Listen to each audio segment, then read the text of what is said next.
এই যে যারা বলে যে বিয়ে করেছি মা বাপের মায়ের খেদমত করবার জন্য, মা বাপের খেদমত করার জন্য বিয়ে করেছি, কোন কোন পুরুষ এরকম বলে, রাজশাহীতে বলে এরকম।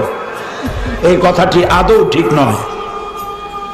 আপনার বউর কোনো ঠেকা পড়ে নাই আপনার মা বাপের খেদমত করার, তার জন্য আপনার মা বাপের খেদমত করা আপনার বউয়ের জন্য ফরজ নয়, ওয়াজিব নয়, দায়িত্ব।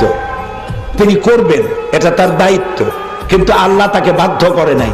আপনার মা বাপের খেদমত করা পুরা ফরজ দায়িত্ব আপনার নিজের। বরং স্ত্রীকে দিয়ে আপনি খেদমত করতে বাধ্য করতে পারবেন না। আপনি তাকে অনুরোধ করবেন, সে খেদমত করবে, এটা তো দায়িত্ব, করেও থাকে আমাদের দেশে, কিন্তু আপনি ওই কথা বলবেন না।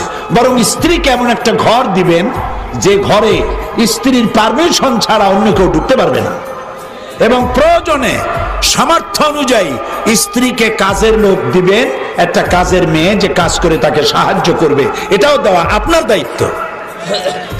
ইসলাম এভাবে ন্যায্য অধিকার দিয়েছে। নবী করিম সাল্লাল্লাহু আলাইহি ওয়াসাল্লাম রাষ্ট্রীয় কার্যক্রম সমাপন করে বেলা শেষে ঘরে প্রবেশ করেছেন।